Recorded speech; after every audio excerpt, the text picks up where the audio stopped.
Was it my granddaughter's first mitzvah in Sikri Yaakov? Okay, we're live, everybody. We're ready. Good evening. Everyone, I'll start off with the Shavuos greetings, the Kabbalah's Torah, the Simcha, the Pnimius. Everyone should receive the Torah with joy and internally. Tonight we're going to study a mimer of the Rabbi. Inside, it's a little bit of a complex subject. From my perspective, could be you'll have it a little easier than me. I don't know, but the topic of this mimer is based on a mimer of the Alter Rebbe that we did learn in one of these classes, if you recall, a few years ago, maybe last year, on Torah Or in the Parsha of Yisrael, talking about Aseres Hadibros and the novelty of Matan Torah. We had a class on that. And this is a follow-up mimer of the Rebbe on that same subject. The Rebbe actually requested that people learn the Alter Rebbe's mimer, which we already did, before Shavuos, and we're going to be studying one of the Rebbe's Hasidic discourses on this subject. So what is the subject? The subject is in discussion of what is the novelty of Torah learning after Matan Torah.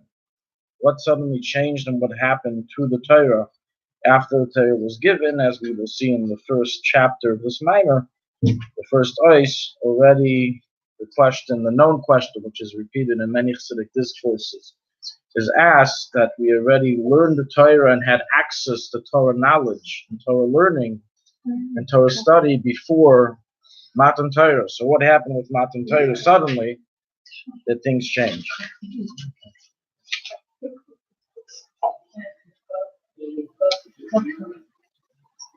Everything okay? In general, one of the greatest emphases that the Hasidic movement, the Baal Shem Tov, wanted to make a revolt in his days and onwards is regarding the attitude that people should have towards Torah learning. And this goes on many, many different levels. We have from a very basic level. We all agree that Torah is a wisdom, it's an intellect. Even Lahavdil, the Goyim, the Gentiles, see, those who are intellectual and enjoy intellectual works, see the great and tremendous depth of intellect found in Talmud, found in Torah, and they study it. There's many Goyim who in the past studied Torah and who currently study Torah because of the intellectual challenge and enjoyment that it gives them. So, unfortunately, there are also Yidden. There are also Yidden who learn Torah in such methods, in which they learn Torah, like Pasuk Kume Megir says, they wouldn't stop learning Torah, they enjoyed Torah so much, but they didn't adapt to a Torah life. Whether it be being completely irreligious on the one hand, not guarding Torah law, and at the same time learning Torah. It's a little strange of a concept. We're not so used to it today. Today we're more used to, people just are being ignorant. They don't learn, they don't know, and they don't follow.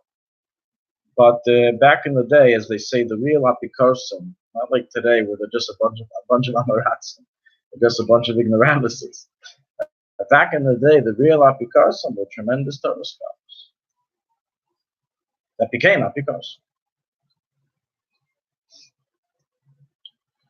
Not, God forbid, that all Torah scholars are like them, right? That people who were generally known as the big apikosim leaders, they were great Torah scholars initially, whether it be Elisha ben Avuya, Acher, the teacher of Rabbi Meir, and so on and so forth. Down in history, you find that there were a lot of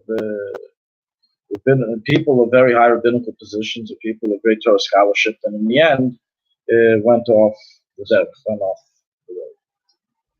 So this was obviously coming from a certain lack of their attitude towards Torah study, from understanding what Torah study is, in a way that the Torah that they studied didn't guard them from sin, didn't guard them from swerving and from swaying. There's a famous story that the Rebbe Rayatz records in Likud 32, in the Kuti Diburim, Likud Lamed Beis, of a individual in times of the Maharal of Prague, who learned Torah without any fear of heaven at all. He was married to a shiktzeh, didn't keep any of the Torah laws, ate chazir, had Gentile friends, married to a Gentile woman. But he learned Torah all day.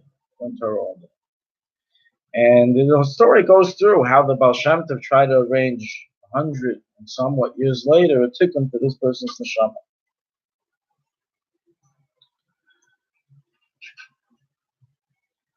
I was once told by a shliach that he visited an old Jew in California. And the Californian Jew spoke very fluent Yiddish. He was an old man. And he told him he was a rich man. He had an appointment to try to, solicit some donations from him to his base Chabad. And he said, before we start talking about money, I want to see if you know how to learn. This guy, the older guy, tells the shliach that I want to see if you know how to learn. So it happened to be that he asked him a question, Maseches Nazar, and that he happened to have known that there was a certain Shimon Shkop, one of them done in the early 1900s, that discussed this issue. So they began talking, and Pilpul saw that this person is normal. This person, Mamish, is, So he asked him. He said, I know you had money, I didn't know you had Torah. What's the story? So he says he learned originally in one of the prestige European yeshivas, Lithuanian European yeshivas before the war. And he was a big massman, he said. He used to learn 24/7, even on Shabbos. And he says, what's the chiddush of learning even on Shabbos? Everyone's supposed to learn on Shabbos. That's the main thing you understand. When I learned, I would take notes. And he takes out his Gemara. Nedarim, and he shows him his Gemara that he wrote a note on that Gemara that they were discussing, and he wrote on the date of it, Shabbos Kodesh. So this individual was stunned. I've never heard of such a thing before. He gave him a donation. But how does this happen? We have a little bit of I think he came to America before the war. Yeah, it's becoming more rare that you have people who are great Torah giants or who are Torah learners and they're not religious. They usually drop everything. So I agree with you. Today it's rare, but it wasn't rare back in the day. But nonetheless, the question is, how does this happen that a person can learn Torah and not follow a Torah path? What is it in Torah that we are supposed to be striving after when we study it? How do we tap into what you can call the message of Torah learning when we study Torah? What was the novelty of Matan Torah? And what happens when we don't do so? And this issue of not having proper perspective, not having proper awareness of the power of what Torah is not just in those extreme cases. Those extreme cases that I mentioned are an outcome and a symptom of when we don't have proper perspective. But nonetheless, non-proper perspective can be very simply when, today you tell someone I'm a doctor, I'm a lawyer, ooh wah. You tell someone, what do you do? I teach Torah, I learn Torah.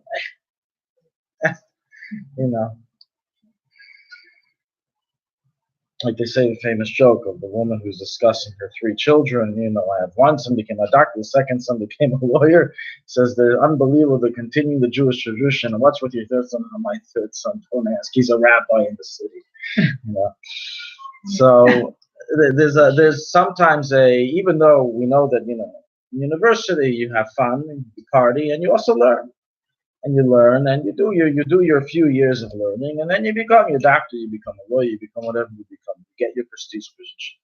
Torah learning people can be in university without partying, in school, in yeshivas for a decade, 2 decades. But nonetheless, for some reason, it's not looked upon, even in the firm world. There's a lack of recognition of the godless, of the greatness of such a thing. The respect. A person who went through medical school in 10 years, why don't we respect someone who went through yeshiva for 20 years, sitting and learning? What are we looking at? Why didn't you go get a job? What are you doing? So there's a little bit of a false perspective, of a wrong perspective regarding the appreciation of what Torah learning is. And, from one extreme to another. One leads to the next. One of the things the Baal Shem Tov came to battle was basically the complete usurping of Kedusha, of the attitude of holiness towards Torah learning that there should be. And instead of focusing and learning it as an intellectual piece of information, we have to learn it as the wisdom of God. So this mimer is really going to touch into the chiddushim of Torah learning that occurred after Matan Torah, and what we should be aware of when we learn Torah. When we learn Torah, in addition to the knowledge that we're going to gain, we're also involved in a whole process here that became novelized through the giving of the Torah. We're starting inside the mind. This Hasidic discourse was said on the second day of Shavuos in the year Tafshin Chav Tes, 1969. It was later edited and distributed for learning in Shavuos of 5750. That's Tafshin Nun, 1990. That's when it was distributed. So we're starting with in the very beginning. Everyone have it? I hope we have the right mimer. Yeah, it's the right one. Okay. Right? So the famous 10 Commandments, right? The famous words, the beginning, opening statement of God in the 10 Commandments is, and Elikim spoke all these words saying. Right? That's the opening pasuk. Right? Well, there's a lot of different diuk in it. Why does it say Vayidaber? Why the word Elikim? Why not? Why the name Elikim? Why not Abaya? These are all focused on in other discourses. This discourse, as other discourses of this type, is focusing on the last word. Yedua hadil. It is known the question. The mashakos of labor and the fact that the verse states the word labor. We have a tradition recorded in the different midrash, the Eliezer, the Tanchuma, the Medrash Rabbah, and others, that when Hashem gave the Torah, it wasn't only to the 600,000 plus, right, all those under 20, the children, the women. It wasn't only those physical human beings, those physical Jews who left Egypt who were present, but likewise, Hashem schlepped all the neshamas out from Gan Eden, all the future souls that haven't yet been born into Jewish bodies, were brought to the ceremony, were brought to the giving of the Torah ceremony. Furthermore, it says in Pirkei Eliezer that even those neshamas that were already in the world and died, right? There were over 2,449 years of people living before Matan Torah. It's a long time. 2,500 years of people living for Matan Torah. Other Mauritian lived. Hashem schlepped them out of their graves, it says. Hashem schlepped them, not the bodies. Don't worry. Just the souls. Hashem schlepped the souls out, and He brought them to Matan Torah. It's not really so clear why. I understand the future souls, why the past souls. One of the explanations is brought in the Parsha, because these past souls are most likely in the Gilgul process. They're coming back as well. We know Adam Rishon entered the Gilgul into a few different people. We know Noach had a Gilgul, a few different people. We know us. It says we're a Gilgul of Dor Midbar. And Dor Midbar is a Gilgul of Dor Haflaga. So even the souls prior to Matan Torah needed to be present. Everybody needed to be present to hear these words, to enter the pact, and to receive the powers that were being handed over in Matan Torah. This mimer is going to focus on what were those powers that were handed over with Matan Torah to all the Jewish souls, without exception. So the question here is, being that all the souls of all the Jews in all the generations were present by Har Sinai, the Shamus Adidus, and they heard the commandments from Hashem Himself. What does it mean, lamer? Usually in Scripture, when it says lamer, it means to repeat to others.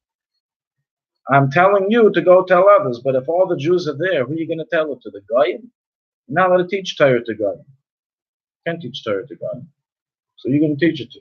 There's no one left. Just imagine what we would do if everyone knows everything. There's no one to teach it to. There's no layman. Everybody knows.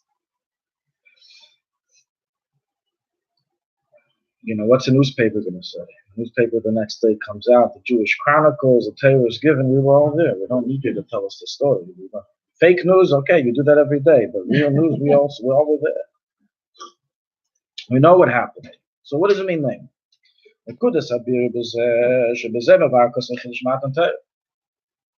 And this little word of lema that seems to be superfluous, as it doesn't make sense in the scriptural context, is hidden the whole entire novelty and purpose of that huge ceremonial address that Hashem gave us by Matan Torah, the whole concept of there being a Matan Torah.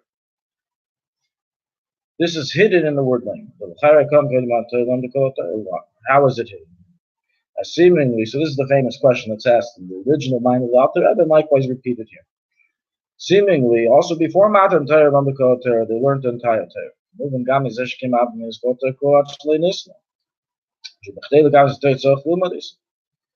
If it says, if we have a tradition as recorded in the Talmud, that Avram Avinu observed the entire Torah before it was given.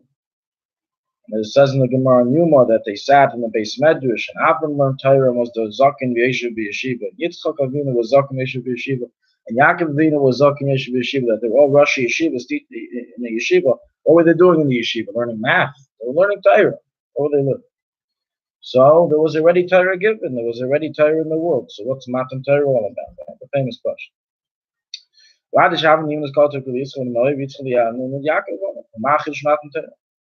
So hidden within the word lema is the answer to this question of what was the novelty of the giving of the Torah.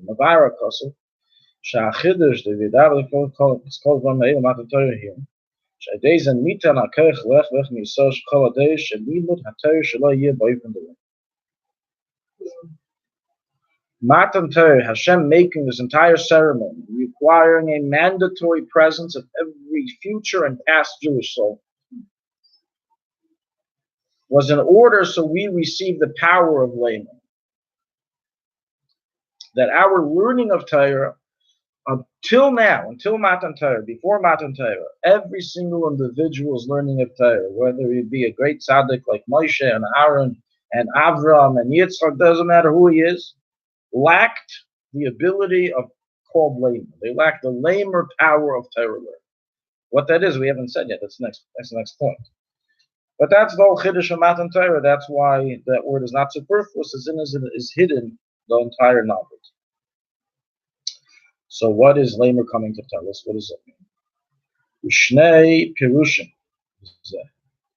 There are two explanations. We're going to split it here to three explanations, and they're all true, just different levels. But they're all true. There's three explanations of what power was handed over to us with the giving of the Torah. Number one. So here we're saying all three. Okay? Number one.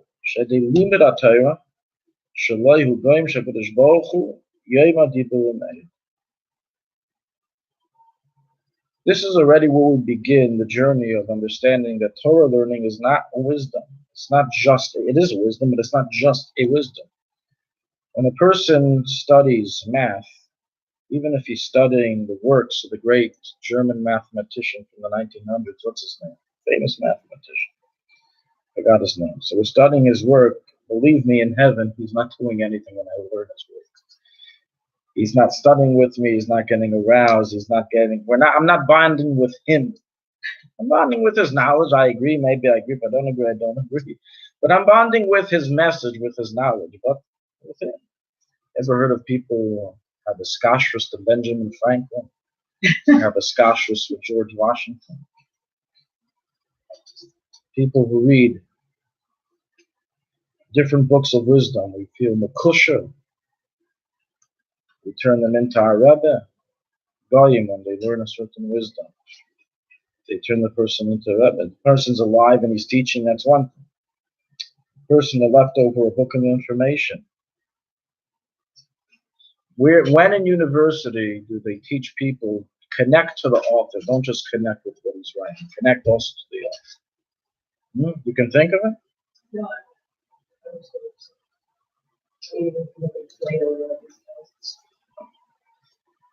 Yeah, I mean, The way it is today, in most wisdom, you teach and you study what they have to say, and you also offer some criticism. You also become a critique of the work. But as kashrus, no such thing in a wisdom. So this is the chiddush of Matan Torah. And you can say the same thing. Before Matan Torah, a person is learning information. You can say the book manual of the Jewish religion. Right? If you ask a normal person who doesn't know anything of what we're talking about, what is the Torah? It's a manual. It's a manual of how to, it's a book of statutes of how to follow God's laws with a few stories, so you stay interested when you're reading through it. You don't fall asleep through all the laws. But it's a manual of right. You have a government manual of keeping the laws in the country, and you have a manual of how to keep God's. They're not coming to belittle the Torah. That's for sure. They're not just saying we believe it's from God and we believe we have to follow everything. But it's a book of manual teaching you, directing us what to do, but nothing more than that. So in truth, before Matan Torah, there was a certain level of that's what it was. It was a book of the Torah was information. That based on that information, you would then do certain actions. You would run your life differently based on that information. But the learning, the knowledge didn't go past that. So the chiddush of Matan Torah, which we said is hidden in the word lamer, is in three folds. Number one, back in the Maimer, that through a person learning Torah, it causes that God in heaven also learns with him. He gets an automatic chavrusa. So anyone who ever says, I don't learn because I don't have a chavrusa. You don't learn because you have the wrong perspective for learning. When you learn Torah, God's your chavrusa. Now I know they mean a physical person that's going to schlep them out of bed and get them to learn. I understand what they really mean. But nonetheless, in truth, when a person is learning Torah, they have a spiritual chavrusa, the Eibishter. The Eibishter repeats, Yemer Dibur Meilen. The Eibishter says these words. As the verse states that whoever reads and studies Torah, the Eibishter learns and studies Torah corresponding to him. Based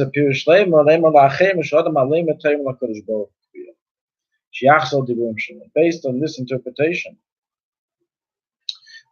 the meaning of the word lamer is that when we learn Torah, we are now, after Matan Torah, given the ability that this causes God to learn with us as well.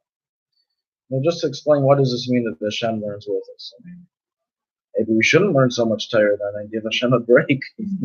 Everybody's learning, everyone wants a piece, so he needs to rest. What does this mean? How do we take this into a little bit of context, the meaning of Hashem learns with us?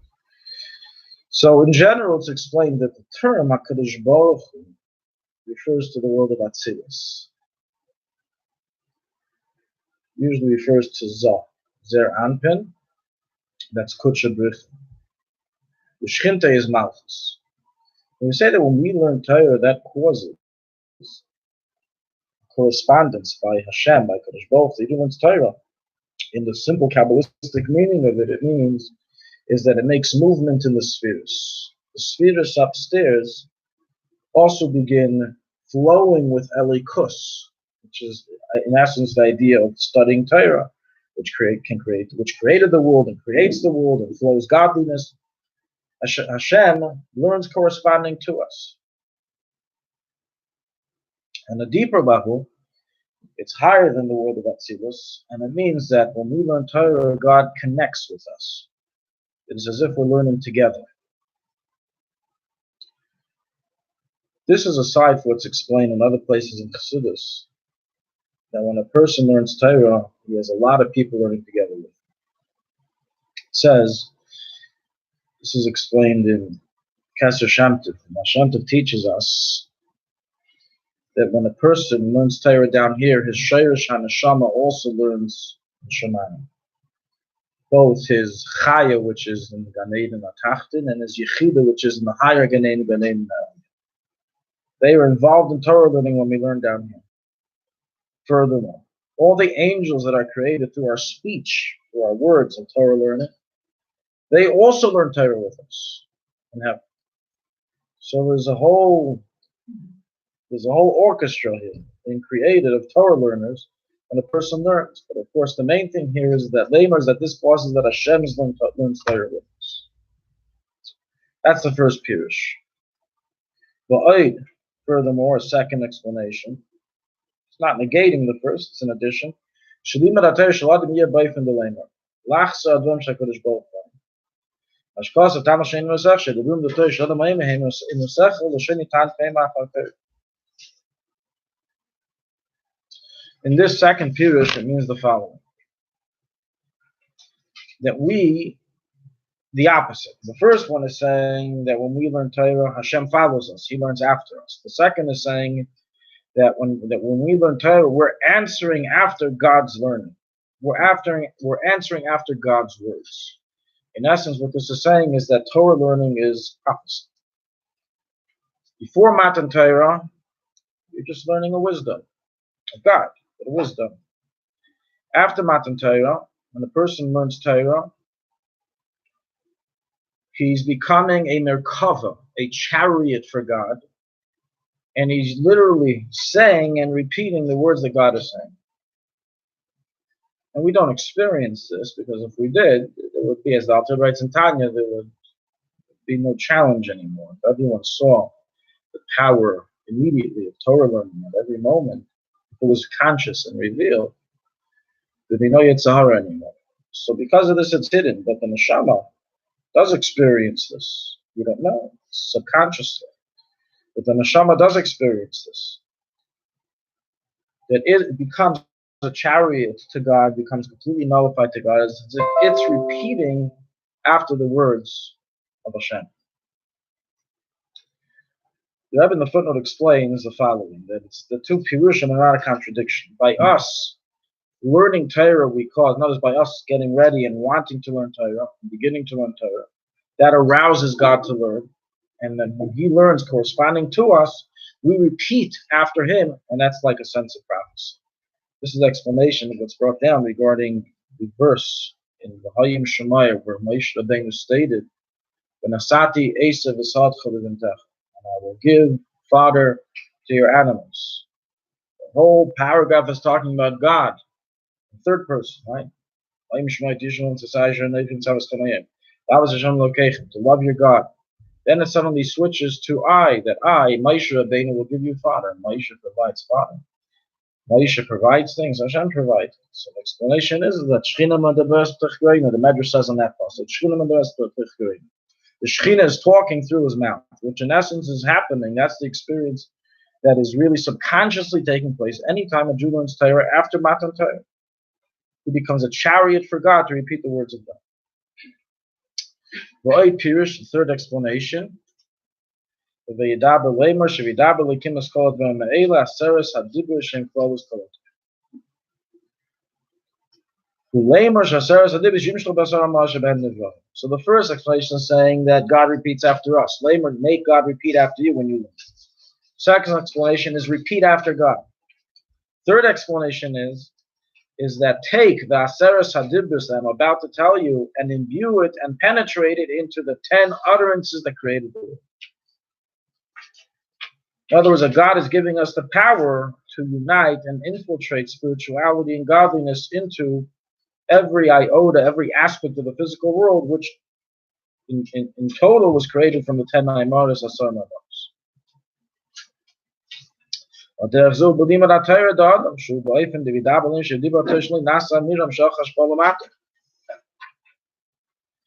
the third Chiddush of Matan Torah is, so the first two is a very personal one between us and God. The Torah learning is a way that we can unite with God in ways that were impossible before Matan Torah. The first one, that God actually pays attention, God actually cares. When we were comparing it earlier. When we learn a book of wisdom of somebody, of an individual, is that individual is he gonna stop at that moment and focus and pay attention to what we're doing? He's busy writing his next book of wisdom. He has no time. However, the Eibusher stops and he pays attention and he learns with us. So the first level, the first explanation is focusing on that Hashem connected Himself to us. Second explanation, is that we become a complete chariot, complete nullified and united with God during Torah learning. And the third, that's already outside of our personal experience, is more regarding the experience of the world, that the giving of the Torah and then allowed that Torah learning is able to penetrate the world with godliness. The Rebbe in the second chapter now goes on to explain a saying in the Medrash, in the Yalkut Shemaini, of what was the experience like by Matan Torah? What did we experience? So there's many things that are written about the experience. We know that we all died, right? It says the neshamas left the body. So this is going to explain a very specific aspect of how it was like, what we went through. The Maimer Shalom Eis Beis. The Maimer Shalom Admor Hamarash, the Naso Shenem Pnei Hashana. Maybe Mashkasa B'Yalkut, he records what's brought in the Yalkut Shemaini. Shaya Kadosh Baruch Hu Medaber, that when Hashem spoke, in Matan Torah, right, the first two commands,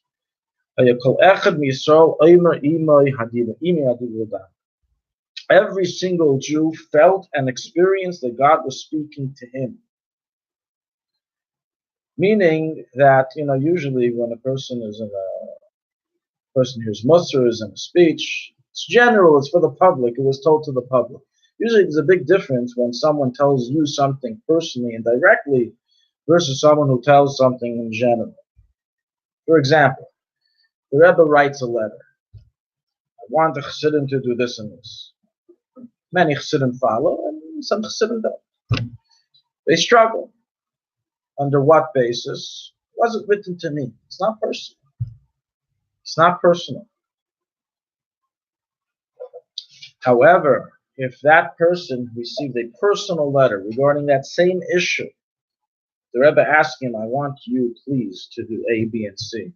He would hold it, he would do it with Masiras Nefesh, he would he would show it off to everyone and do it and bring about it. What happened? What's the difference? A command is a command. What difference does it make if it was given to you personally or it was given to the public, including you?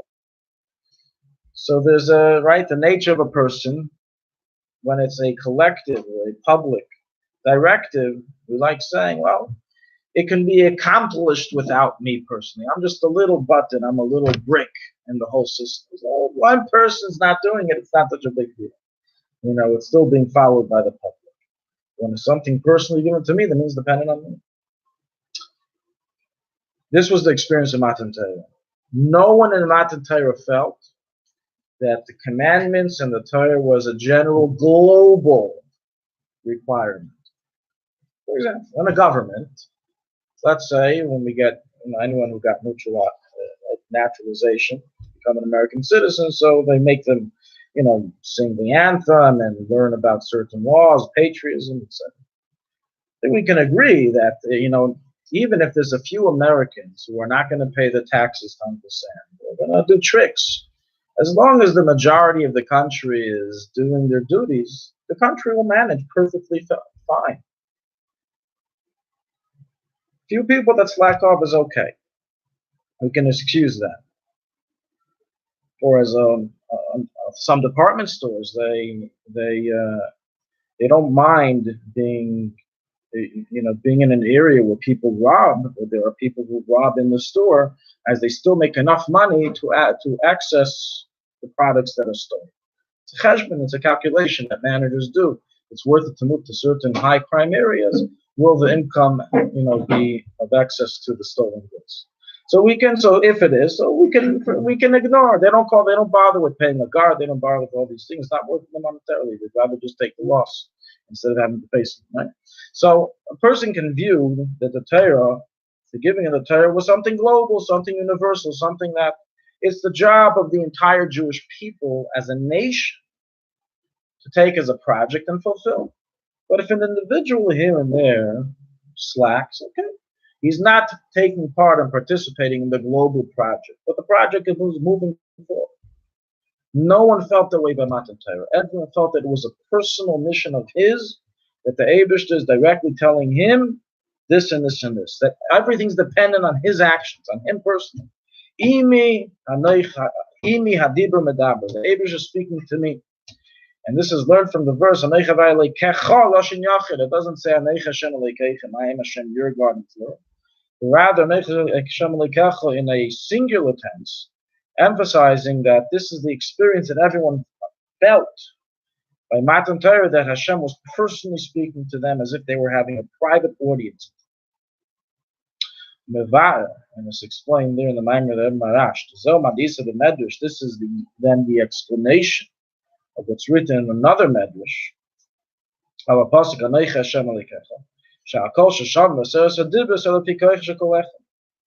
Tells us in a different Medrash that we know that, right? It says that the voice of God, that the Ten Commandments, was so powerful that everyone's hearts, everyone had what's called place and nefesh. Everyone disappeared. Everyone left their bodies. They were clinically dead. The souls separated from the body and had to be returned with the dew of Tchias Hames. Okay. Even so, it wasn't that the power of the words of God were equal to every individual. We all know in electricity, so certain, depending on your weight, your height, and different factors, you're able to intake more electricity than others. For example, a bug, an insect, put them by those electric hangers. A person touches it with his finger, he's going to survive. But a bug that touches it will die. Because for their small body, that's already enough to zap them. So too, electricity, for it to have the ability to cause the soul to leave the body, it differentiates between the different people, different sizes, etc. By Matan Torah, when Hashem spoke, it wasn't all the same voltage. It wasn't all, a 10 billion watts voltage that hit everyone's soul and everyone just disappeared. It was slightly above each individual's level of neshama. Slightly. Enough for them to leave their body, but it says that the Zaken, the one who was the elder, meaning that he had much more mature soul, and was able to intake a lot more godly power, godly light, by him, the godly voltage that was emanating from Aneich Hashem Leikecha was much higher than it was for the child, the katan, whose soul is a lot more immature, and even a little bit of extra light is able to diffuse it. So this again is emphasizing the idea that Matan Torah, the giving of Torah, was very personal to every single Jew, and it was formatted personally for every Jew's level.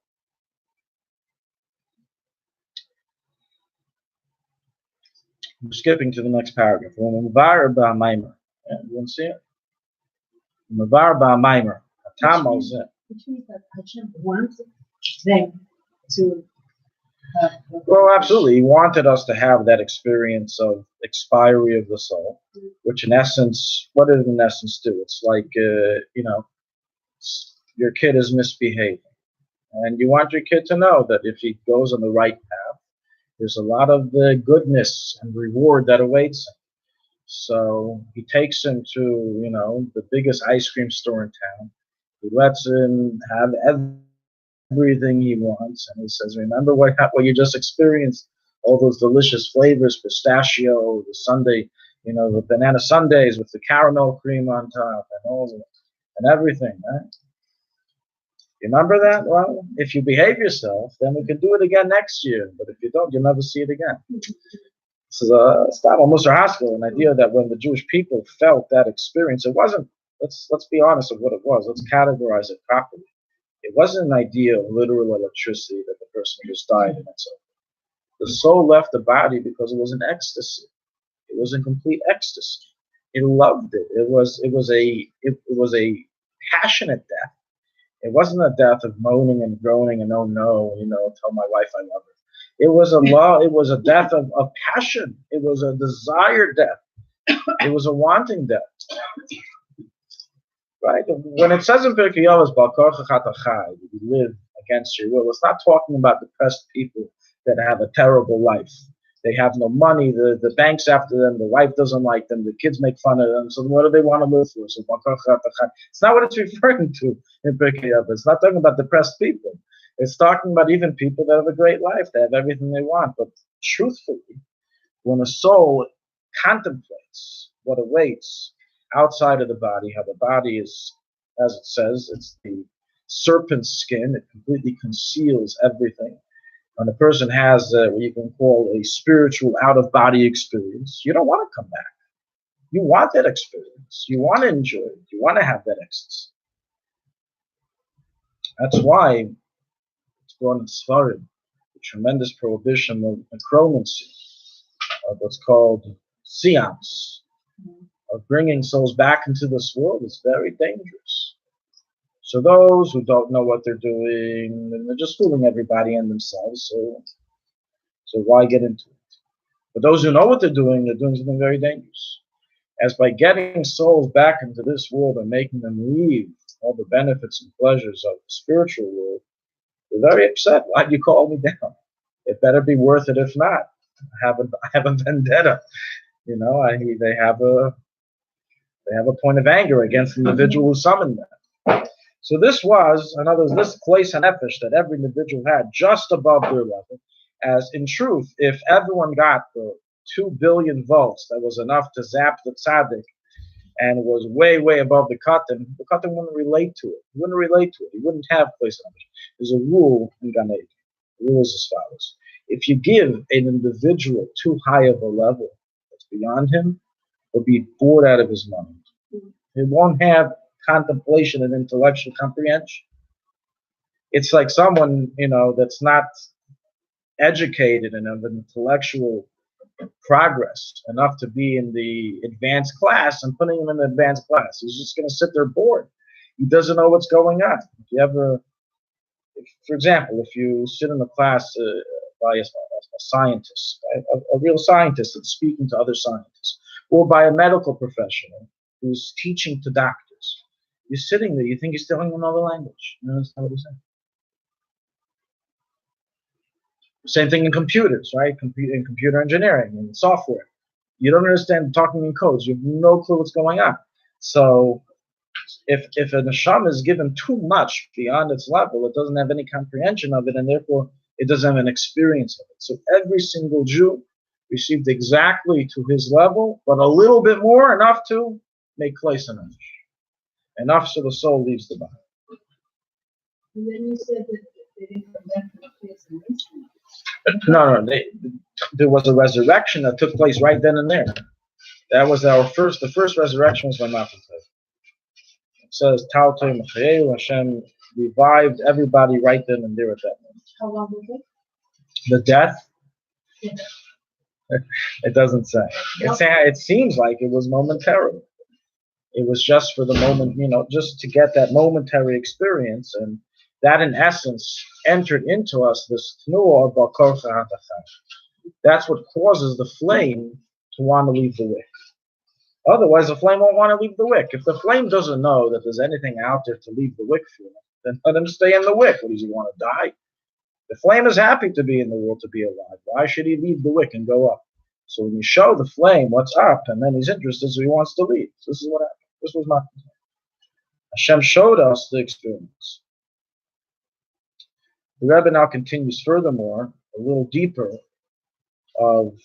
this was so from Midrashim, and then he goes more into Kabbalah and Chassidus of what this means, that Hashem spoke to each individual, everyone felt it was personal, that every person was given to his level. Now let's see a little deeper what that means. In the next paragraph, Mavar ba'maimer, hatam al zeh sha'adiv. The Aseret Chassidus are beven the imi adiv medam, the Lashon Yachid b'chalech v'efet. Pimadisa b'yalkot sham. B'shas matan Torah shita v'kadosh baruch hu shmei b'kolach v'echnisa. We have another midrashic saying, which the Rebbe now connects with the previous one the Yalkut Shemayim, that states that Hashem joined His name to every single Jew. So instead of Goldstein, you became Hashemstein, right? What does that mean? What does it mean Hashem joined His name to every single Jew?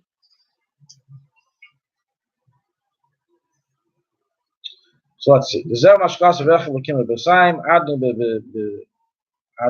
Adni bam Sinai b'kodesh, the K'moshe Adni bam b'malachim sheb'shmosh kol malachim shutei b'sev shemir kadosh baruch hu. So let's first discuss what this means regarding the angels. It says that Hashem joined his name with each and every Jew, similar to that his name is joined with the angels. So by the angels, it's literal, right? Think of the names. The angels, we don't find angels called Nata, or we don't find an angel called David. Those are people. But angels, they're called Michael, Gabriel, Raphael. Everything is Kel.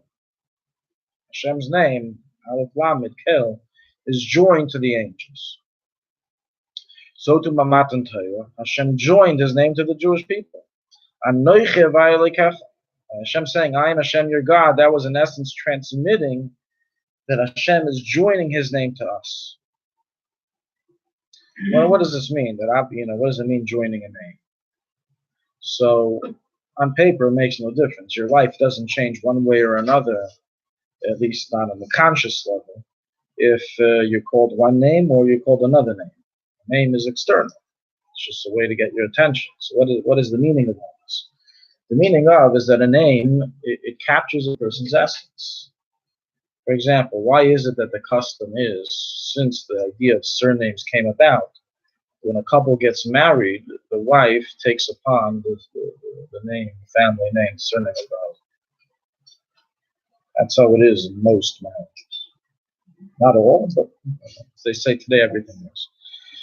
That's how it is in most marriages. Why? She'll be called her last name. You'll be called your last name. Well, 1 year you go by her last name, the next year you go by your last name, or you switch every other Shabbos, one Shabbos to her parents, one Shabbos is better, so you switch also like that. Well, what's the idea is that it's a very simple formality that really, it's meaningless. I mean, honestly, does it really make a difference if you continue going with her last name? It makes no difference when you think about it. But in truth, it's a formality that represents the idea that this couple is now one unit. There's no longer two families, it's one. And we emphasize that by adapting one last name. Now, why the husband's last name? That's written right at that the husband is the dominant aspect of the marriage, when the wife is the most submissive. Okay, that's how Hashem created the yichud of a husband and wife. But the idea is that it represents unity. The idea of to join a name is the idea of unity and nullification of it. So in essence, what Hashem was doing when Hashem joined his name with the angels is that the angels were then imbued with a certain nullification to God. And so too, there was a certain lack of sensitivity to godliness, a certain lack of nullification to God that we had prior to Matan Torah. And together with the giving of the Torah, in the word Lamer, Hashem injected us. He gave us what's called a bittul vaccine by joining his name with us. But that would then help us to become bottled. The Rabbi now in Eisgimel explains that this nullification that us Jews are able to accomplish with the power given in Matan Torah is higher than the angels. This is Gimel. V'hinei, Shmoi shel HaKadosh Baruch Hu sheshitef b'Yisrael, u'limala yosem shmoi shemeshutef b'malach. The name that we got from God, meaning our last name with Hashem, is higher than the last name of the angels. The malachim siv adni bam k'rubataj malachim nikashem lekim. The Malachim got the lower name called Adni, which is one of the lower names of God, representing Malchus. But the Jewish people, we received the essential name of God, the Tetragrammaton, Shem Yud Kei Vav Kei. That's the name that we received to become part with us. So we received a much higher level of imbued godliness to become nullified to God than did the angels. Here's a beginning. Before Matan Torah, even though even then we already had a godly soul, this wasn't yet very much able to be revealed, to be brought into the conscious.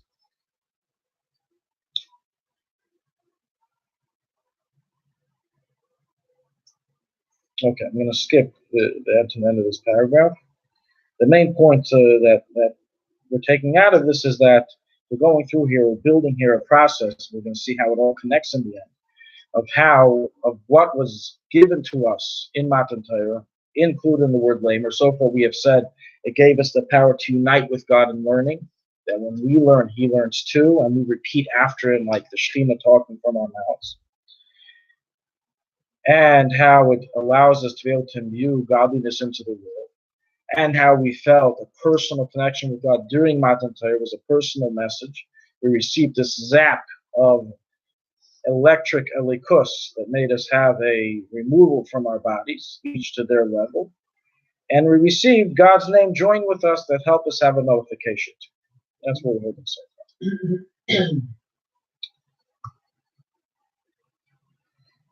V'yesh leimar. We're in the next paragraph. V'yesh leimar. V'yesh leimar. The kivin sheshmoy shelo kadosh baruch sheshitef b'yisrael l'shem havai shel malam l'shem madnus u'mashutav b'melachim. V'chein gam habitul b'yisrael shnas d'shmoy yisbach mashutav b'mitul kol yos midol. Since we received a higher name than the angels, therefore the nullification that a Jew is able to reach to God is higher than the angel. And this is something. So this is something quite amazing that is emphasized in Chassidus. That as much as we view angel as the highest and most sublime of creations, closest to God, a Jew is able to reach, due to this power of Matan Torah, a state of nullification and bonding with God that's higher than an angel. That's what says that in the future, the angels will say, Kadesh, Kadesh, Kadesh to the tzaddikim, going on all the Jewish people. In Eis Daled, the Rebbe gives it in even greater detail of how this name of God was joined with us. So far we just said that Hashem joined Yud-Kei Vav-Kei with us, and that gives us the ability of bittul, nullification. But what does it mean it was joined with us? So here he goes into a little deeper about explaining that Yud-Kei Vav-Kei was joined with the neshama and the guf of the Jew. We're not Eis Daled. The Inyan Shem Havai Shebechol Achem Yisrael. The concept that Yud-Kei Vav-Kei was joined to every single Jew is explained in the Maimer Sha'Yud D'Shem Havai Sheb'Yisrael V'Chachma Shebenefesh. That the Yud of the first letter of Yud-Kei Vav-Kei is going on the level of Chachma of a Jew's soul.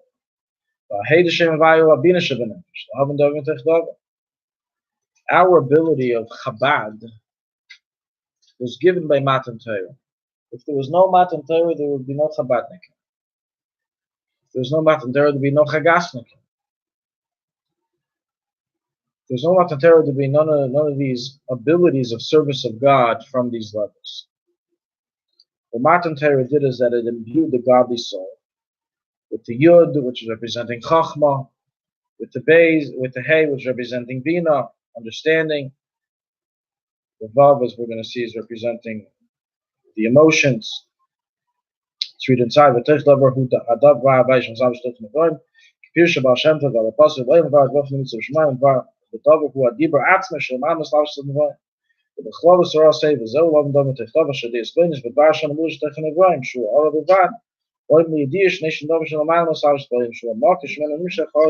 know I'm reading fast because I'm not translating, I'm just telling you the concept. I'm going to read over the concept. Okay, we're by first. Above the Shem Havaya and Amida Shebenefesh. Next page. I think it's not the next page yet. Is it? Okay. It is, okay. Above the Shem Havaya, right? So far we did the Yud and the Hey. The Vav of the name of Yud-Kei Vav-Kei, that refers to the emotions of the godly soul. The godly souls. In other words, like this. The fact that an intellectual soul, a Gentile also has. A Gentile and Jew both share intellectual souls. Even though they say Jews are more smarter and they're more sharp, that's mitzad, the natural intellectuals. It's not due to the godly soul. But a Jew has a godly soul with godly intellect that a Gentile doesn't have. Now, what's the practical ramification between this godly soul's intellect versus what a Gentile has? If a Gentile opens up the Gemara, he can't understand it. He can understand it. If he has a good head, he can understand it better than the Jew. If you give a Gentile to learn Shayichud V'Emunah, you sit down with him, what do you want to understand the words? It's like you just won't enter his head. He can understand it. If any guy who will study Shayichud V'Emunah, they understand it, they believe it. What is this idea of intellectual understanding? So it's not referring to intellectual understanding. Intellectual understanding is part of our natural animal soul, the part of the animal soul called the nefesh hasichlis, the intellectual soul. This is more referring to a experience of the intellect, where a person is able to intellectualize and comprehend something and live it and experience it. A person can learn about Yichud Tata and Yichud Ilah, but he won't experience it. It's just words, it's just concepts. He learns that 1 + 1 = 2, but it does nothing for him in life. It doesn't do any movement within himself. The idea that the Yud was imbued into the godly soul means that when we have contemplation of godliness, contemplation of the likus, it's able to then have an effect, and so on with the hey, and so on with the vav. But that's the effect of the emotions.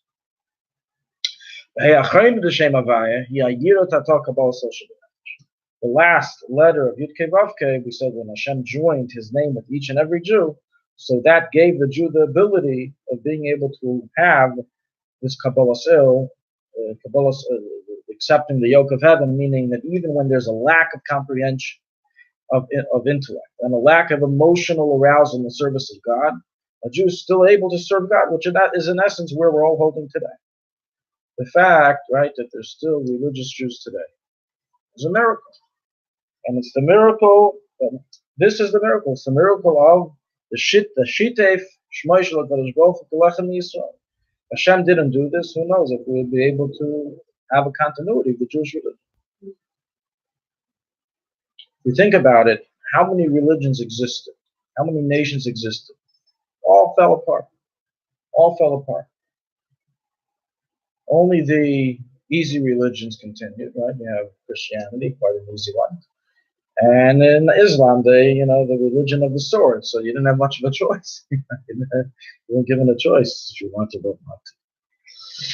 But Judaism, which preceded both of them by over 1,000 years, 2,000 years, with all of its detailed laws and everything, how is it that over the time we didn't assimilate, that we still have, especially today, where there's no experience, there's no emotional arousal or experiences? We look for it, we search for it, we want it, we pray for it, but we don't really have it. This is from the power that God imbued in our souls of Shitef Shema. He joined His name to us, which is Kabbalah Soul. The last Hey is the empowering the soul with Kabbalah Soul, that a Jew will be able to, despite not having intellectual arousal, emotional arousal, and experience, be able to be nullified to God's will. And he continues, the Rebbe Marash continues in the Maimer and says, the 4 letters of the divine name is not only in the soul of the Jew, but also in the body of the Jew. The head is like the letter Yud. The actual body itself is the letter Vav. And the 2 hands, the 2 hays, the first and second one, correspond to the 5 fingers of the hands and 5 fingers of the toes. So not only, now also Goyim have that, right? Also Goyim have 2 hands and 2 feet, right? And a body and a head. But their body is not imbued with Yud Kei Vav Kei. It doesn't correspond to Yud Kei Vav Kei. The Jewish body is imbued and corresponds with Yud Kei Vav Kei in this manner. And that's why the body of a Jew is holy. That's why the body of a Jew has all these laws when it comes to burial. The guy's body, just bury it. That's it. Just bury it, move on with life. There's nothing more to it. With the Jew's body, there's very specific laws of how it has to be treated as the body of a Jew is Kaddish. Even the body of a Russia, even by the body of a Jew whose whole life was renegade, who was a rebel, we treat the body with Kedusha. We treat the body like a tzaddik. And without Chassidus, it's not understood. If the person was a Russia, you wouldn't even give this guy an aliyah in shul. He was such a Russia. Why on earth are you treating his body as if he's such a tzaddik? You're treating him just like the tzaddik. Why does he deserve that? Even when the soul leaves, the kedusha stays in the body. Oh, so the body itself is a kli, is a vessel that contains within it a correspondence, a Yud Kei Vav Kei. It doesn't matter if the person who hosted this body, who was inside this body, was a Rosh or a Tzaddik. The Kedusha of the body remains. And therefore the body is treated as something holy. But the body of a Jew is holy. Certainly the soul is holy. But even the body of a Jew is holy. the decisions he makes and the things that the Jew does is not always holy, as we know. But nonetheless, the body itself, the vessel that God planted our souls in, is a holy vessel. And this is given of the conception of existence. Does the kedusha of the body come happens? Then I would assume from the moment of when it's developing, during the period of, during the development period of pregnancy. And the Malach is teaching. That's more of that's a conscious development of the kedusha. It doesn't say when it starts, but I would assume it already starts in the time of conception. In any event, the point is that this is something that every Jewish body has. That's why also the con is that we never bury a Jew in the Gentile cemetery. Never. The whole concept of, if you do this sin or that sin, you get buried by a Gentile cemetery. If you have a tattoo, it's all a bunch of nonsense. It's all a bunch of folklore that has no source and is against the law.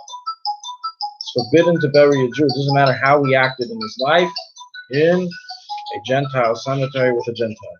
Every Jew is to be buried by a Jewish cemetery. Now within that, you don't bury a Russian next to a tzaddik. That's something else. But a Jew is a Jew.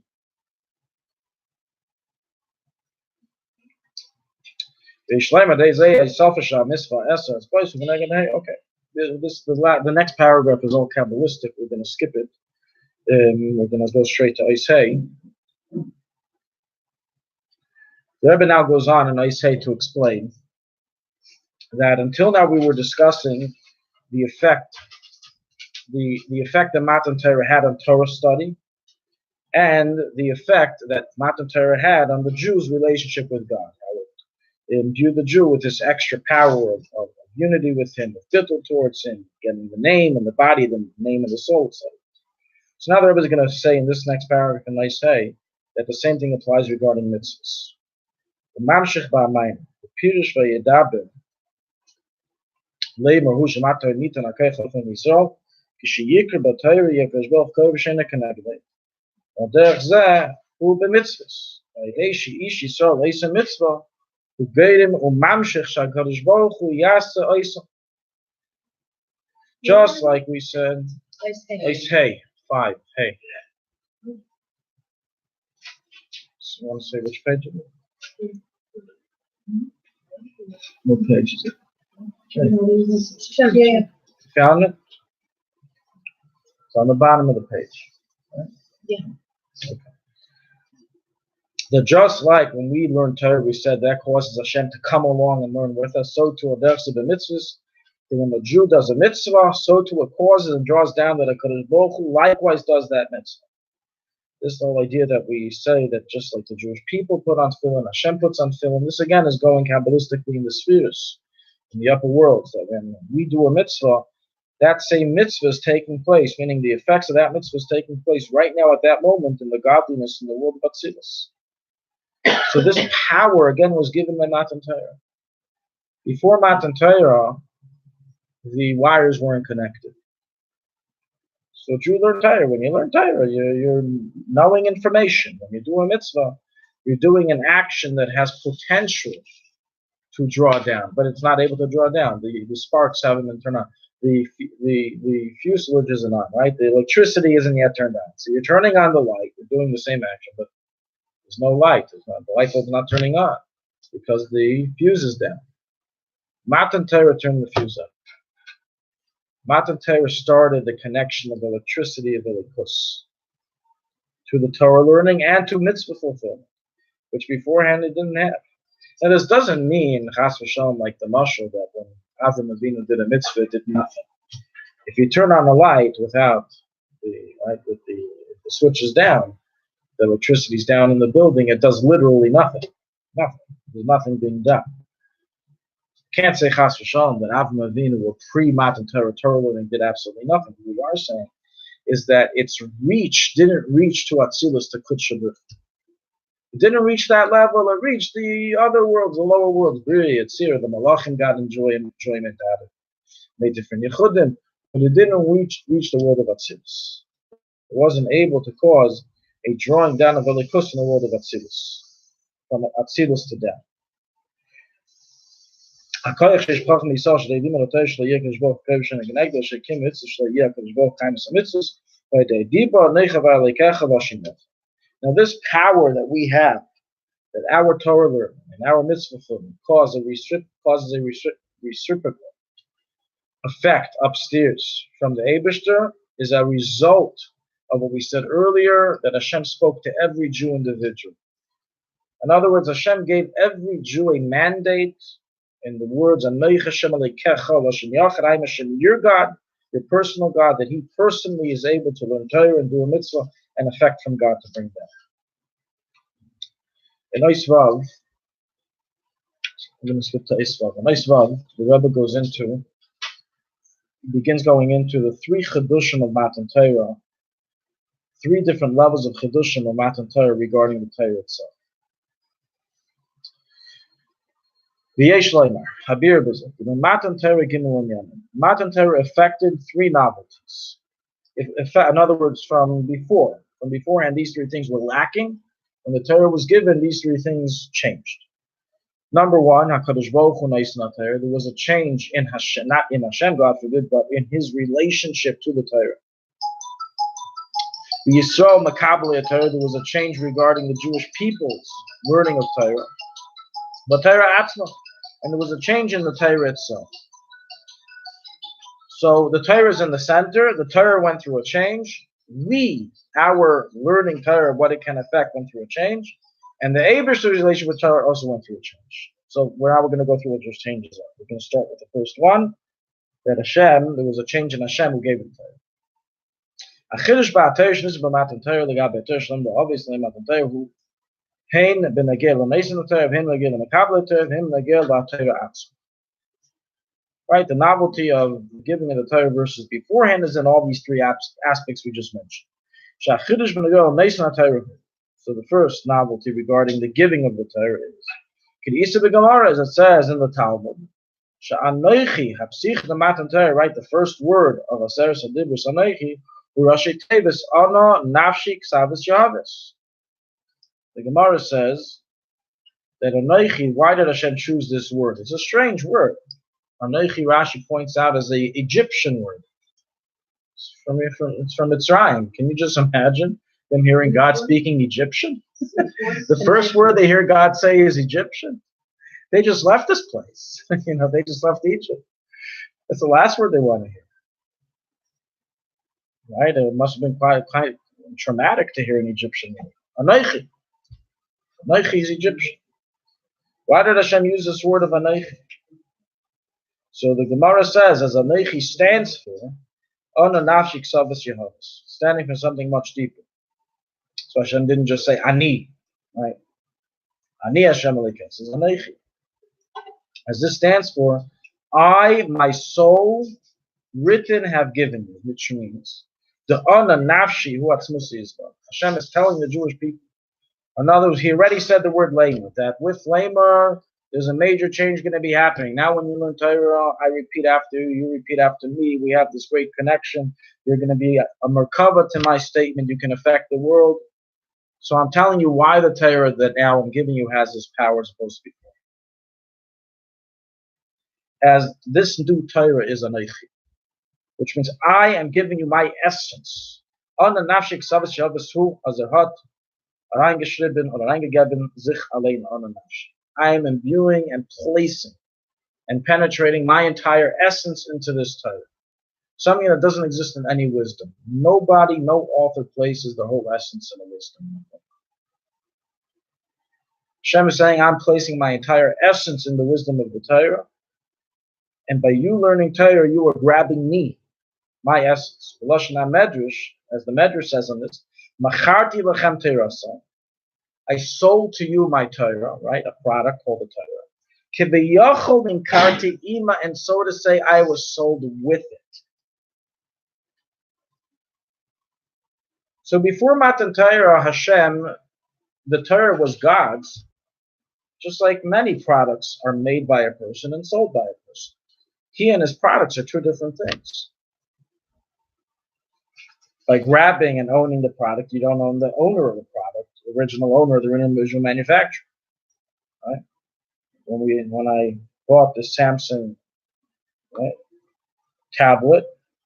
I couldn't care less who in South Korea made it, what his name was, and I have no interest in attaching with him.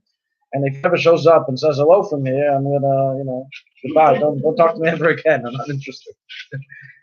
His essence is not in here, and it's good that it's not that it's that way. Right? We want to keep them away from the objects. Hashem is saying here, the Torah, I am placing my entire essence in the Torah after Matan Torah. So therefore, when a person is learning Torah, the information is already a side factor. The main aspect of the Torah is that by learning this information, a person grabs the essence of God himself. So this is the first Chiddush. The second Chiddush, Chiddush v'negeh liyisrael mekabli ha'Torah, the novelty regarding the Jewish people who receive the Torah is she'lematan Torah nisnach ha'Torah lebalos k'vayachol shel Yisrael. This is an amazing novelty. And this is different from any other wisdom. First one, as we said, the writer entered his essence into the work. Now we're saying that he gives me the copyright of his work. That's quite amazing. Imagine buying a book, and you get a letter, thank you for purchasing the copyrights for the book. You can change it, you can make a new one, you can sell it anew. We all know there's major lawsuits, right, of copyright infringement. Hashem didn't say, guys, this is the rule book. This is the wisdom you have to know and study and follow. And don't you dare make any changes, and don't you dare try to fix anything. Everything is perfect. No.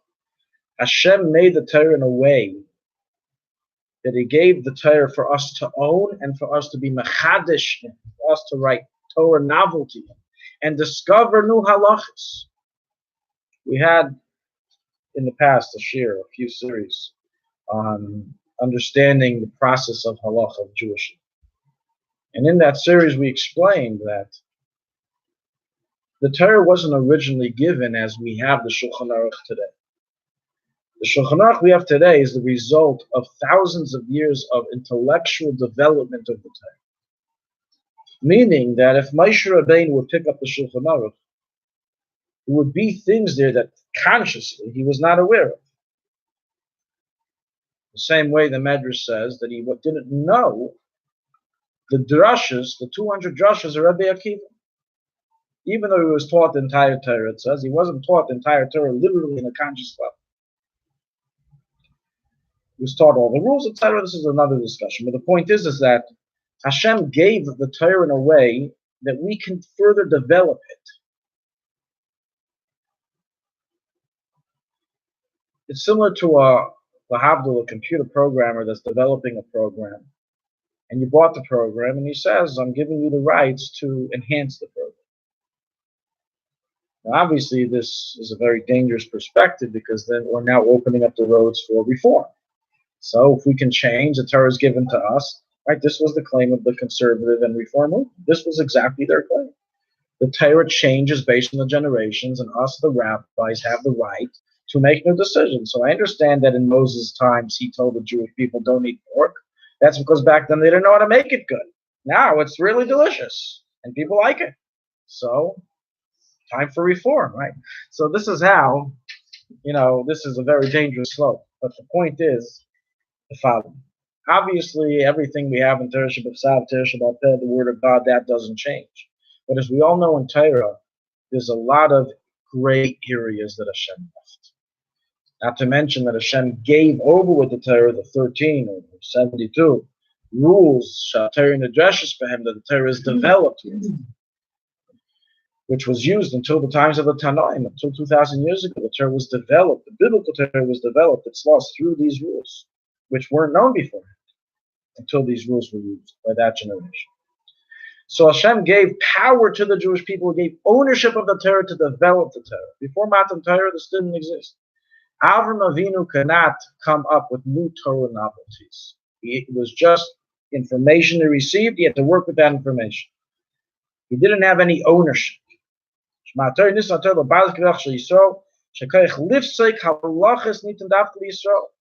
ability to paskin and halach was given specific to the Jewish people.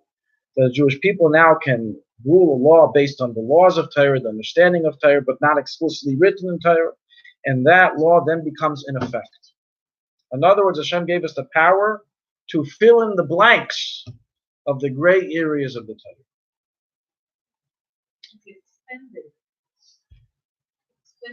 Expansions. Right, but expansion is not in the sense of rabbinical decrees. That's something else. Rabbinical decrees is another aspect. Here we're saying that they were able to expand the details of even the biblical laws. As we know, most biblical details of laws are not mentioned in the Torah. They're Torah Shebaal Peh. Now, not all. One moment. Not all Torah Shebaal Peh is a tradition Moses from Sinai. Some are, but many are not. Many are part of this later development of the Chachamim throughout the generations, which are all part of the biblical Torah. It's not considered rabbinical. It's not a rabbinical decree. And this is the power that God gave us. This is what the idea that when a Rav paskins a shayla based on halacha, let's say I received the shayla, and of course a Rav can only paskin based on Torah sources, based on Torah information. He can't paskin because his emotions feel it. That's not a Rav. That's a faker.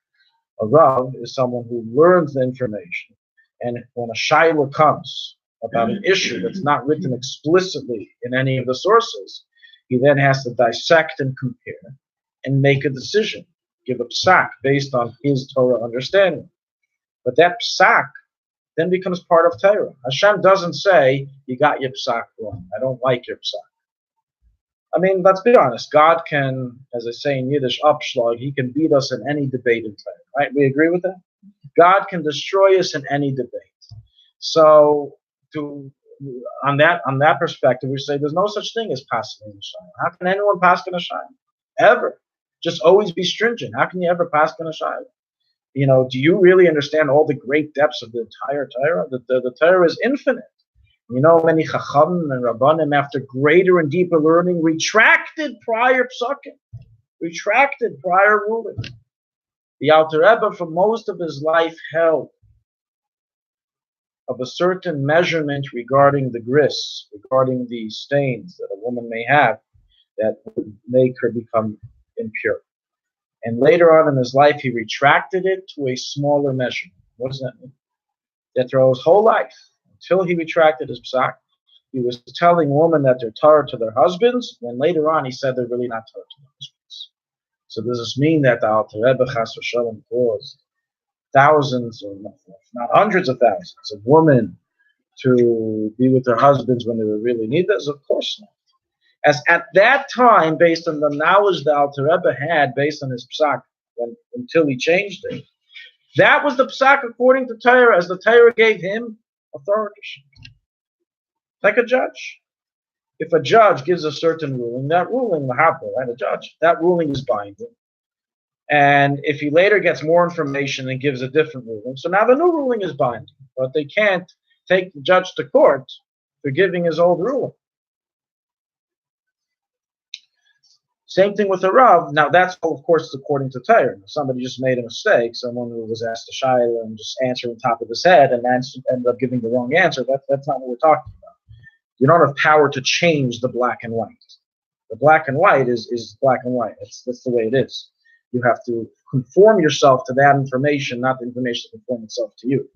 But anything that's a gray area that you need to paskin on, the Torah gives authority to the Rav, for the Rav to paskin, and that becomes halacha.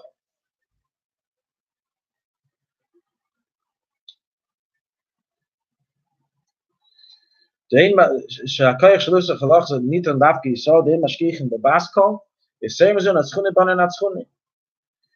to this, we have a cloud that even if God gets into an argument with one of the Tanoim, and he says, I don't believe you're correct, I believe your friend's correct, the Tana can say back to Hashem, please God, stay out of it. It's between me and him, stay out of it.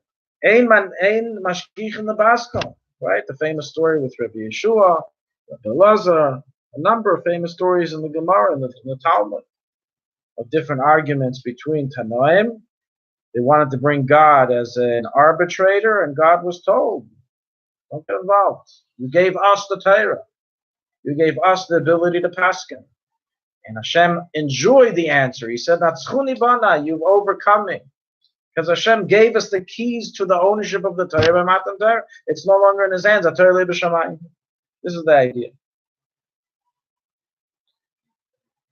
So on the one hand, a Rav has tremendous, tremendous power, spiritual power, when he gives up sack. And this is why, back in the day, the custom is that someone, Chas v'Shalom, had an illness, of which in his current city, regarding the laws of treifas of animals, the Rav paskin that an animal can't live from this, the animal is treif. The Rav would direct him to one of his colleagues' towns, who he knows argues on him, and says that no, this isn't a treif. And he would go and move to that place and he would live. Because in that town, the Nara da Astra paskins that this is not a treif, this is not an uncurable illness, this is not a lethal illness. And it affected not just the animal, but also the people. That the people who had a similar illness of that wouldn't die. And people would literally direct, go to this town, the Rav over there is making this illness by an animal. That's all it was. It was a common knowledge in all Europe. You have it recorded in different storms since the 1500s. This is what they would do. The emphasis of the power of Psak of a Rav. At the same time that the Rav has this tremendous power, he also has a tremendous responsibility to do his homework and properly investigate. There's a story with the Simla Chadasha.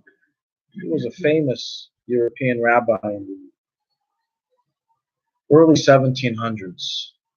His name was Shor, his first name. He wrote the Sefer Tefillah Shor and Simla Chadash in any event.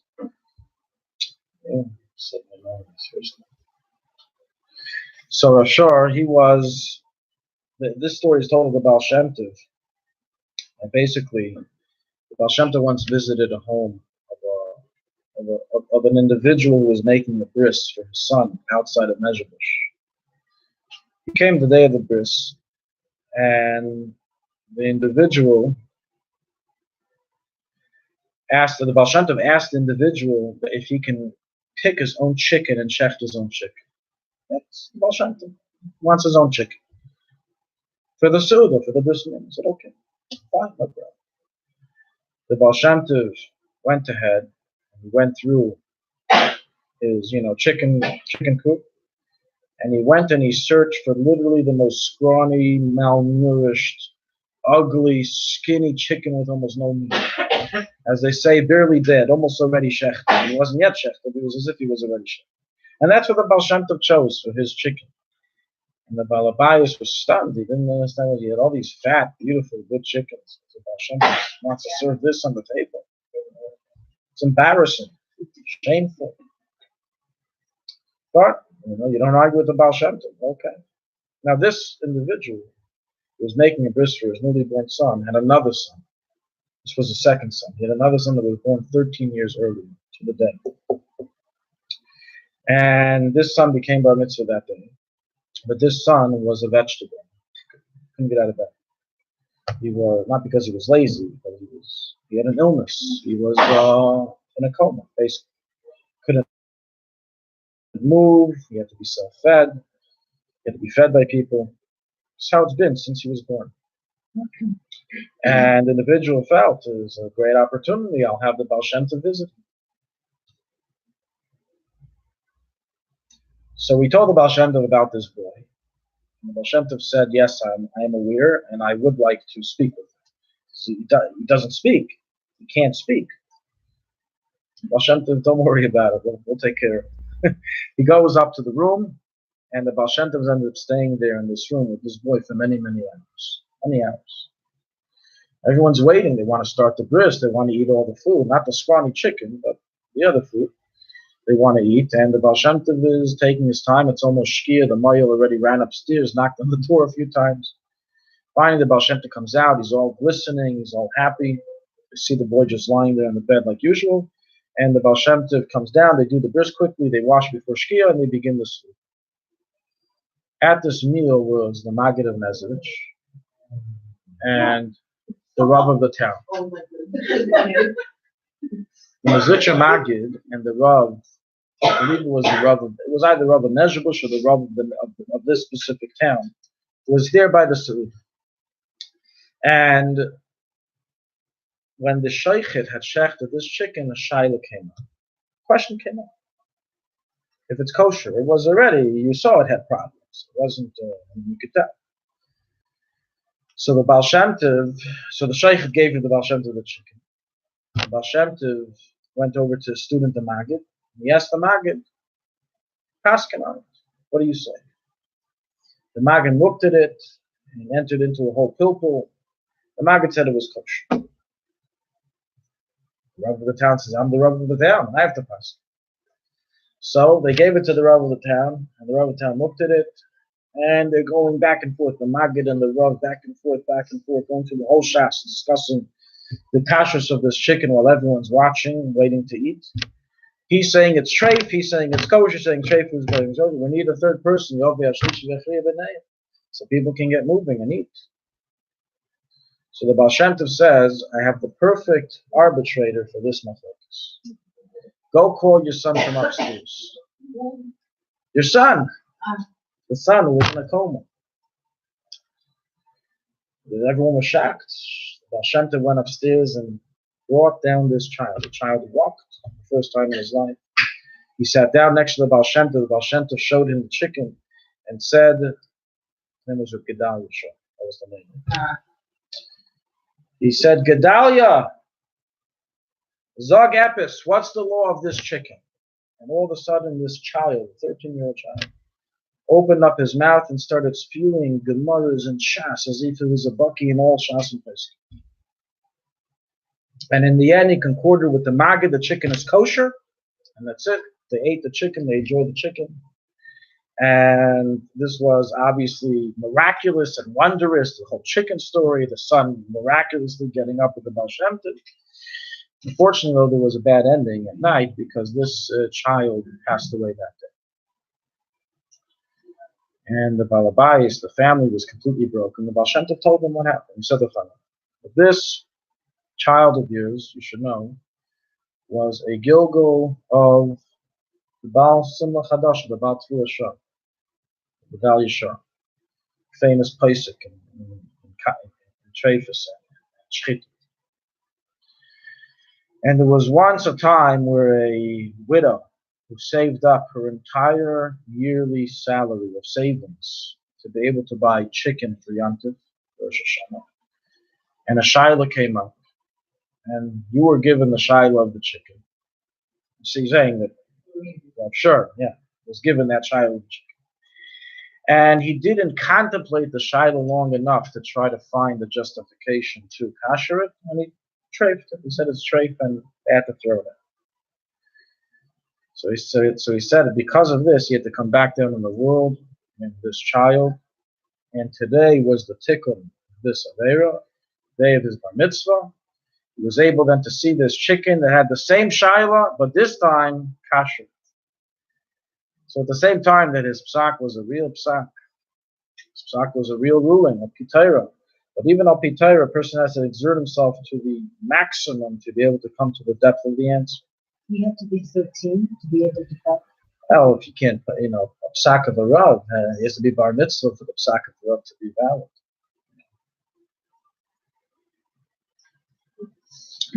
Let's go on to the third one. Chiddush, the third one is Chiddush b'negei l'Torah atzma. The Chiddush regarding the Torah itself.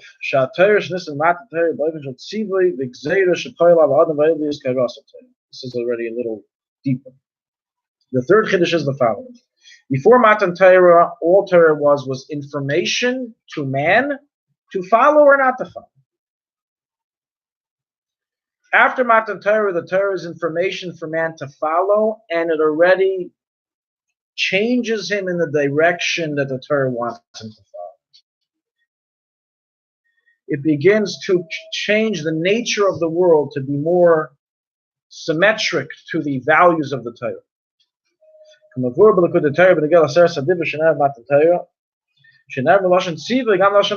Alter Rebbe explains regarding why the 10 Commandments were said both as statements and as commands. as they were saying as commands, as instructions for us to keep, but also as a future tense saying that no, this will happen. Then the nature of the world now is not to murder. The nature of the world is not to steal. Right? You ask most people, is it okay to steal? They say no. Is it okay to murder? They say no. Only if I don't like the guy. Only if the guy ripped me off. But they say no. No, it's not okay to murder. It's not okay to steal. This idea was changed with Matan Torah. The Matan Torah changed the values that were relevant in the world at the time and in the future. In the footnote, the Rabbi explains that the actual nature of the world changed. That the nature of the world became more imbued towards Torah values. So that's the change of the Torah itself. The Torah's power in the world changed. We're skipping to Valderech. Next paragraph.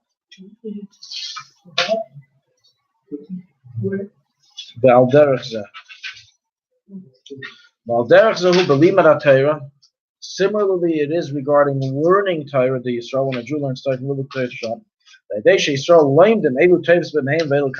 a Jew learns Torah and he clarifies what's kosher, what's not kosher, what's okay, what's not okay, that itself causes a bir in the world. We just went up to another level.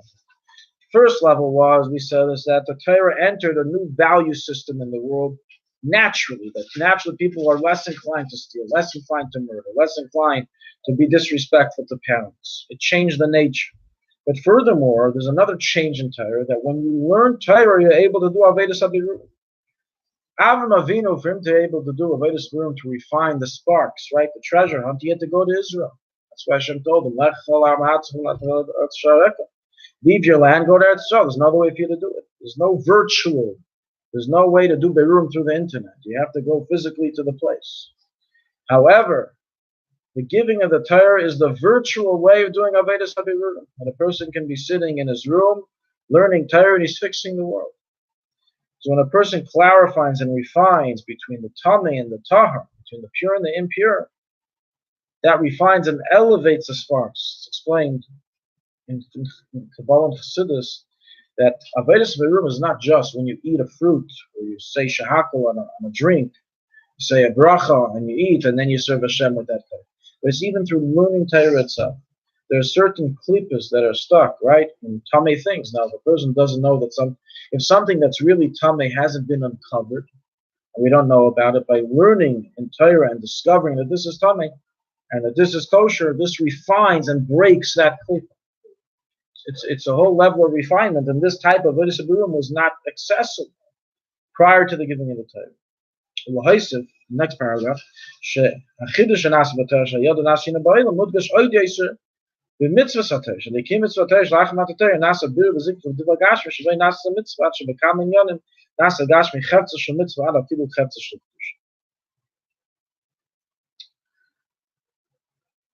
We're running out of time, so I just want to skip to the content of the last paragraph. We did most of the mimer and most of the content of the mimer, and then I'm going to summarize it. In the last paragraph, the Rebbe explains that, in essence, the Chiddush of Matan Torah is that the Torah now rules over the world, and that's why it's written in Chazal, a person is not considered truly free unless he learns Torah. Why? Because Torah rules over the world, and when the person learns Torah, nothing else can rule over him. Technically, in Gula, this will happen, right? But this concept was given over in Matan Torah, that the Torah is the final rule of the world and will eventually win. But a person who's not connected to Torah, that gives room for the world to rule over him. The idea of chayrus, the idea of true freedom, is only accomplished through Torah learning. So in this mimer, we learned the following ideas of the novelty and changes affected by the giving of the Torah. Number one, we learned that before Matan Torah, when a person learned Torah, it was similar to learning a wisdom in the respect that God was not involved in his life. However, after the giving of the Torah, when we learn Torah, God repeats, he learns with us, and we repeat after, and we become a chariot for his words. We become nullified to him in the learning of Torah. The second part is that the Torah now has ability to affect the world and is able to be penetrated into, as we said, the 10 utterances that created the world. By Matan Torah, Hashem joined his name with every single Jew. He personally gave the message of the Torah to every single Jew, personally instructed every Jew. It wasn't a global or universal message, but rather an individual message for every person individually. And that caused the change that every single Jew's neshama now became imbued with Yud Kei Vav Kei, as we explained, from Chachma to the last Tei, which is Kabbalah Sil. And also physically, that his physical body became imbued with holiness of Yud Kei Vav Kei, to the point that a Jew's body is holy. Then explained that there are three changes regarding the Torah. One is regarding Hashem's relationship with the Torah, that after Matan Torah, Matan caused Hashem enter his essence into the Torah. Matan Torah caused that the Jewish people were given ownership over the Torah, the ability to give a psak, the ability to give a ruling in Torah. And lastly, that the giving of the Torah caused a change in the nature of the world, that the nature of the world became more refined towards the Torah values. So, Mitzvah Hashem, we have now all this information of Torah, then we can understand the next time we listen to a share, the next time we learn something, we should come already with all of this information, all of this background towards the value of Torah learning that it does for us. Now, Tibber writes in Tanya that when a person is learning for many hours, he should stop every hour to contemplate this unity, to contemplate this effect. As you're learning for a long time, you forget, but certainly once a day, whenever a person is learning, they should constantly think about these differences that now we are accomplishing with the giving of the Torah. So we'll conclude with we haven't found any difference in a woman's Torah reading versus a man's, other than the idea, is a woman commanded in Talmud Torah or is it not commanded? But the effect, it's not recorded anywhere that there's a difference. I'm going to understand anything. Yeah. So when you said that the Almighty Hashem gave the rights, like no copyright, that we could go with the village. So the Rabbi Eliezer Papo, in all the books, he says, please no copyright, just go and pass it on. In the original Eliezer, it says, spread it throughout the world. And he doesn't want any dividends. Right. He doesn't want any money. You said that Hashem changed when he, did you say that? His relationship to the Torah changed after Matan Torah. First time we hear that the word Hashem changed. Right, that's what I'm saying. Yeah, we usually say that there's no shino, no change. It means that God himself, of course, his essence never changes. But what changed here is the Torah, that the Torah before him was not a receptacle for atzmos, for the essence of God, and Hashem entered himself into the Torah with Matan Torah. It's not a change in God, it's a change in the Torah. The case of Rabbi, and when he gave it, then the Torah changed. The status. Yeah. So you make it next Wednesday. I'm not going to be there. It's the wedding, right? Is there a flex? We'll let you know. We'll see if we're going to be here also. Is there Let's see where we're any gonna be. special event on Wednesday? Can I ask you two quick questions?